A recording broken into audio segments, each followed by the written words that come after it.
వ్యవసాయంలో అధిక దిగుబడులు సాధించాలంటే మంచి విత్తనం, సరైన నీటి యాజమాన్యంతో పాటు భూమి ఆరోగ్యం కూడా చాలా ముఖ్యమైనది.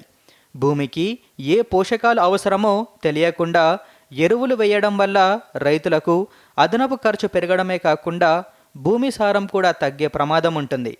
ఈ సమస్యను దృష్టిలో ఉంచుకొని కేంద్ర ప్రభుత్వం 2015లో సాయిల్ హెల్త్ కార్డ్ పథకాన్ని ప్రారంభించింది. ఈ పథకం కింద రైతుల పొలాల్లోని మట్టి నమూనాలను సేకరించి ప్రయోగశాలల్లో పరీక్షలు నిర్వహిస్తారు.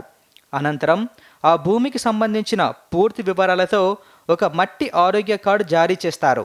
ఈ కార్డులో భూమిలోని ముఖ్య పోషకాల స్థితి వివరాలు ఉంటాయి. ముఖ్యంగా నత్రజని, భాస్వరం, పొటాష్తో పాటు సల్ఫర్, జింక్, ఐరన్, బోరాన్ వంటి సూక్ష్మ పోషకాల స్థాయిలను తెలియజేస్తారు. అలాగే భూమి pH విలువ, విద్యుత్ వాహకత, సేంద్రియ కార్బన్ శాతం వంటి వివరాలు కూడా అందుబాటులో ఉంటాయి.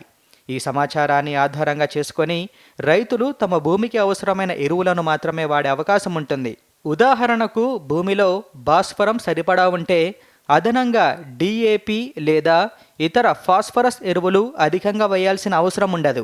దీంతో ఎరువుల ఖర్చు తగ్గుతుంది. అదేవిధంగా ఏ పోషకం లోపించిందో తెలుసుకొని దానికి తగిన చర్యలు తీసుకోవడం ద్వారా పంట ఆరోగ్యం మెరుగుపడుతుంది.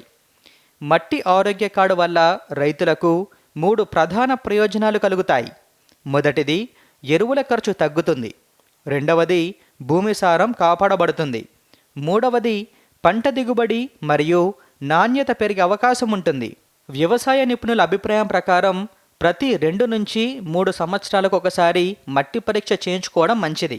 ఎందుకంటే పంటల మార్పిడి, ఎరువుల వినియోగం, వాతావరణ పరిస్థితుల కారణంగా భూమి పోషకాల స్థాయిలు మారుతూ ఉంటాయి. ప్రస్తుతం చాలా ప్రాంతాల్లో రైతు వేదికలు, వ్యవసాయ శాఖ కార్యాలయాలు మరియు మట్టి పరీక్షా కేంద్రాల ద్వారా ఈ సేవలు అందుబాటులో ఉన్నాయి. అందుకే రైతు సోదరులు తమ భూమి ఆరోగ్యాన్ని తెలుసుకొని శాస్త్రీయ పద్ధతుల్లో సాగు చేయడానికి మట్టి పరీక్షలను తప్పనిసరిగా చేయించుకోవాలి.